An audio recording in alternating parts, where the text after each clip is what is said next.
So this is at the end of the line, Ezio Auditore's last game, Assassin's Creed Revelations. I finally played it, finished it, loved it, and I'm here to talk about it. I already reviewed Assassin's Creed 1, 2, and Brotherhood. You can check it out on the channel. I have a lot to say about this series, but this is the first time I play through Ezio's story. And this is the end, the big finale, so how does it hold up in 2024 compared to the newer games, the older games, just in general? Is it still fun? Should you buy it? Should you play it? It's all gonna be told here today in this video, but before we get into it, if you like the video, please subscribe, like, do the YouTube stuff because it really helps out the channel. If you're interested in Assassin's Creed, check out the channel, there's a lot of Assassin's Creed videos on there. So I want to start by mentioning that I'm playing through these games in order. So I started with Assassin's Creed 1, then I moved on to 2, then Brotherhood, and now Revelations. And with that in mind, you can definitely see the improvements game to game. This game looks better than Brotherhood, feels better, runs better.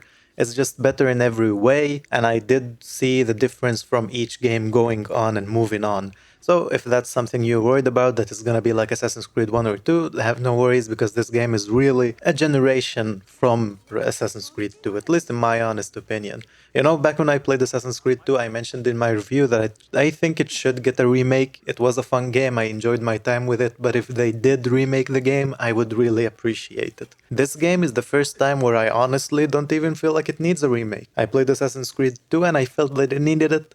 Assassin's Creed Brotherhood looked better, it felt better to play, but the world of Rome felt like a game world, and I did feel like it should get a remake, even though it held up great and I did enjoy my time with it, but if it does get a remake, I think it would be better.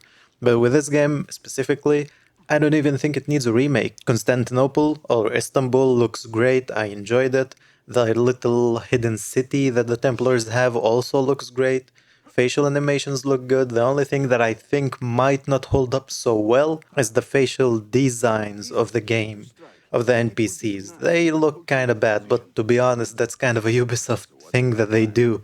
Every NPC in even their modern games looks like shit. Just look at Far Cry 6. So that's not necessarily a bad point for this game. Overall, the game looks great, runs good. I had to tweak with the files a little to get it running perfectly, but it does run fine and it runs a lot better than Assassin's Creed 2 and 1. The streets of Istanbul definitely feel more lush and full than Rome or before that Florence or Jerusalem. They do have more detail in the streets, and NPCs have more animations. There is one animation that I've been missing, and it's the box carrying one that Assassin's Creed 2 had, where every time you bump into an enemy with a box, they would drop it and call the cops on you. That game doesn't have that from what I've seen, but does have a lot more animations that are new. I did enjoy going through the streets and just looking at the bazaar, looking at the buildings. It all looks really good and it holds up more than fine. I did think that Constantinople is really well designed, and to be honest, it's by far my favorite so far. I enjoyed it more than all three previous games. It's that good. I did enjoy walking around, and the grapple hook really helps you traverse it better and move smoother through the world, even though Ezio is, from a story standpoint, older.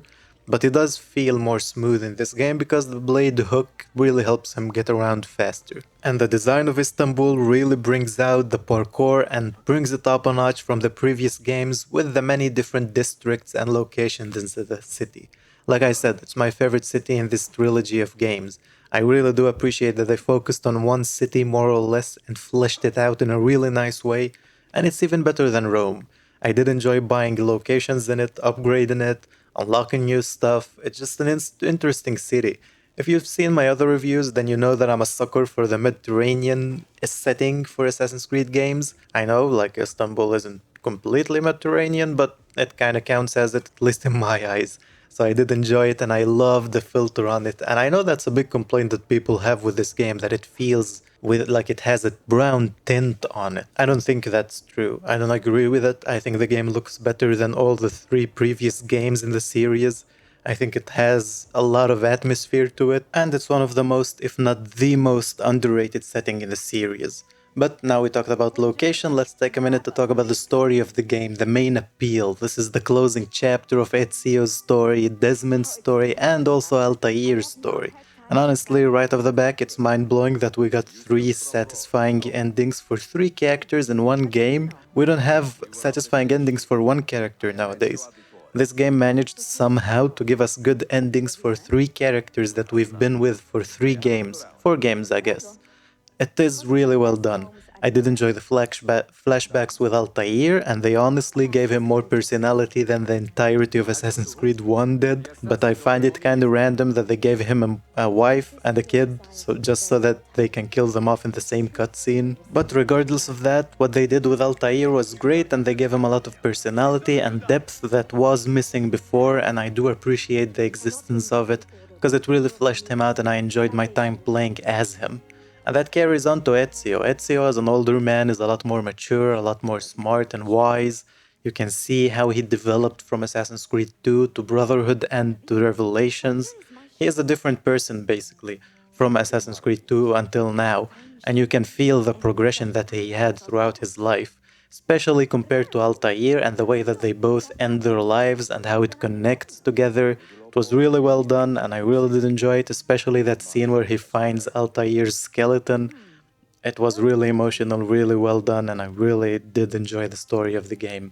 And it also does well for Desmond to continue his story and to end it in this game. It connects to Altair and to Ezio also in a really compelling way. So, like I said, this game manages somehow by some sort of black magic spell to give us a satisfying ending for 3 characters in the same game, and I felt like it did its job more than well. It's one of the best stories in any Assassin's Creed game. I feel like I said this in most of my videos, but this time I mean it more than before. It's really well done, and I really did enjoy it.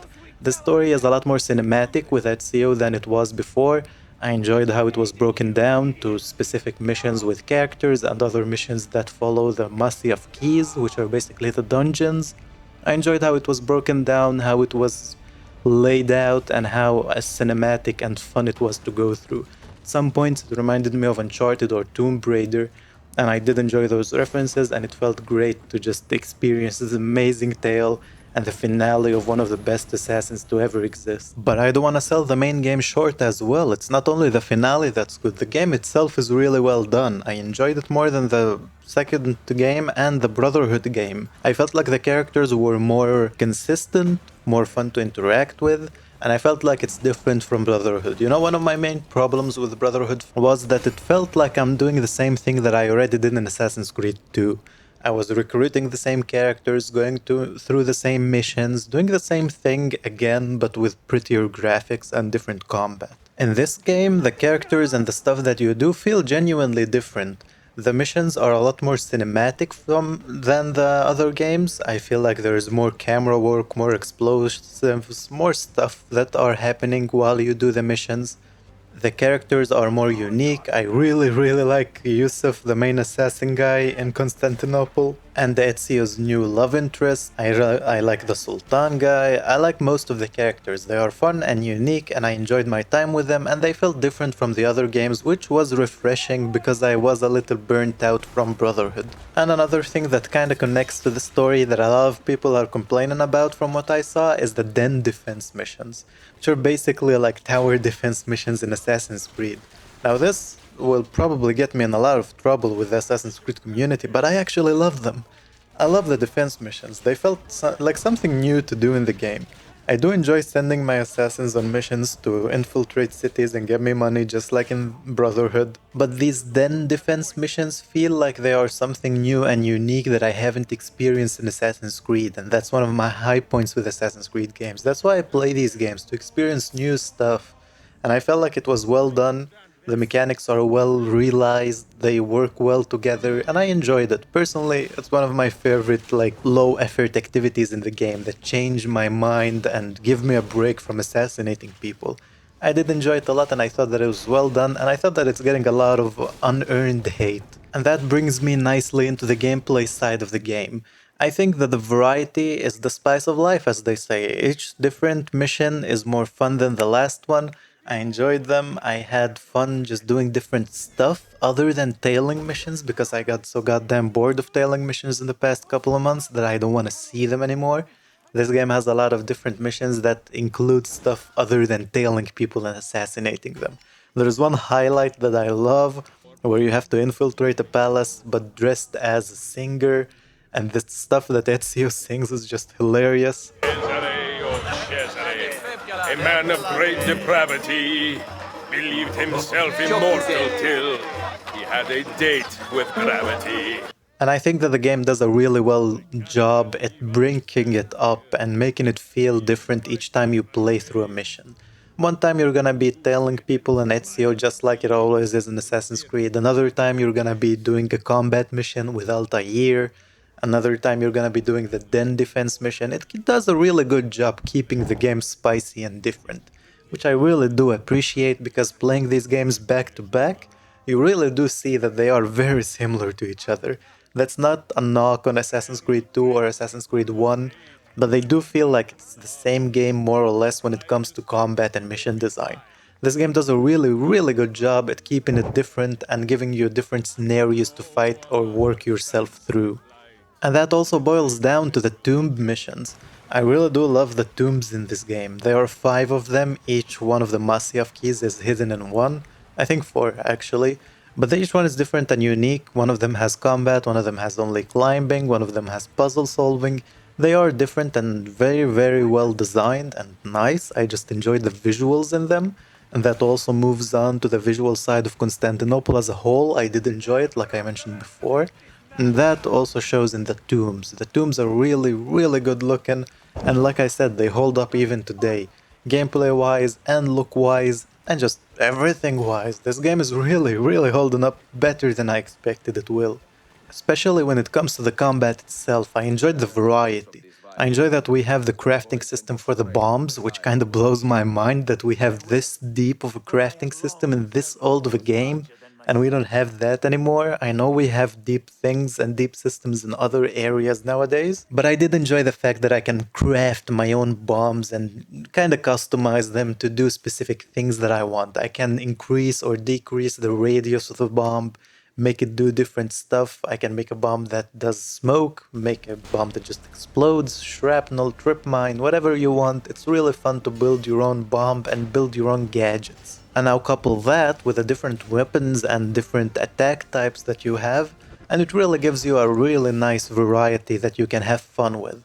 Keeps the gameplay fresh, keeps it fun, keeps it unique, and you will not get bored of this gameplay even though it is easy. Compared to Assassin's Creed 1, 2, and Brotherhood, it is easy, but actually I did enjoy the different enemy types. That is a highlight in this game, because in Assassin's Creed 2 I felt like no matter who I was fighting, I could beat them with a counterattack. Same thing in Brotherhood, same thing in Assassin's Creed 1. Yeah, there were unique different variations of enemies that needed a little bit of a different kind of way to deal with them, but it was nothing significant. Most of the time you can kill enemies very easily with a counterattack. In this game, that's not as viable. There are these Janissary enemies, which, by the way, they are really well designed. I love how they look. They necessitate a different kind of fighting style. They force you into a different kind of style of gameplay, and I did enjoy that enemies have different varieties of them. So basically the combat is more deep than it was in the other games, and I really did enjoy that. And just like it is in gameplay and graphics, you can see how the game evolved from Assassin's Creed 1 to 2 to Brotherhood and how it got here to Revelations. This game really does bring all the good things from the previous 3 games all together. Story-wise, gameplay-wise, graphically, everything just really condenses itself down in this game. And I think it's just the best in the series so far. Like between the first 4 games, hands down, this is the best one. I know that's a really not popular opinion, but in my honest opinion, this is the best one in the first 4 games. I really loved my time with it. Ezio is such a great character that I loved seeing his backstory, his future, Altair's future, Desmond. It also does a lot of explaining in the modern timeline with Desmond that I loved. Just everything works out so good in this game. It's the best finale that I could imagine for Ezio and for Assassin's Creed 2 and 3, 2 and Brotherhood. It really is well done, and I enjoyed my time with it. Like I said, I don't think it needs a remaster. If you're interested in this game, play it on PC for sure, don't play it on console. That really just sucks with 30 FPS and the bad graphics. Play it on PC, and if you do, trust me, this game is worth your time. If you love Assassin's Creed, this game does it justice. This game is what I wanted Mirage to be. This game is what I expect from the future Assassin's Creed. Really well designed story, really fun location, with good characters, with good gameplay, with good combat. Everything that I need or want from an Assassin's Creed game is in this game, and I loved every second of it. I wouldn't say that it's better than the newer games, for example, that it's better than Black Flag. It's worse than Black Flag and it's worse than Origins, for example, but it is definitely better than Assassin's Creed 1, 2, and Brotherhood. I really loved it, but let me know what you think about it. Did you play it? Do you plan to play it? I had a ton of fun with it, and I can't believe that I finally finished the story of Ezio Auditore. I really enjoyed it, and I can't believe that it took me so long to play it. As a massive fan of the Assassin's Creed series, I feel like I finally am a part of the community properly because I know what happened with Ezio. I really hope that I did the games justice with these little review videos of mine, both Assassin's Creed Revelations and the other games. I really did enjoy my time with it, and to answer the question if it holds up in 2024, yes it does, more than well. It is the best held up game, I guess that's how you say it, in the 4-game trilogy that is Ezio and Auditore's games. It really does hold up great. You don't need to wait for a remaster. Go play it right now, enjoy it. But yeah, I would say that you have to play the other games to enjoy this one. Right now, my plan is to move on to Assassin's Creed 3, review that game, but it's gonna take a while since it's such a big game compared to these ones. So in the meantime, if you have any ideas for other videos, please let me know. I would love to talk about Assassin's Creed that other than reviewing games. So let me know down in the comments, what do you think, are you interested in? Should I go with any expectations into Assassin's Creed 3? It's the first time I'm gonna be playing it ever. For now, thank you for watching this video. Let me know what you think about Revelations as well. Ezio Auditore's story is one of the best in Assassin's Creed. I enjoyed most of it, and I'm so glad that I played it, and I can't wait to see the future. And if the future is anything close to this, then we're gonna be eating good. Thank you for watching. If you enjoyed the video, please like, subscribe, do the YouTube stuff, check out the channel, and have a nice day.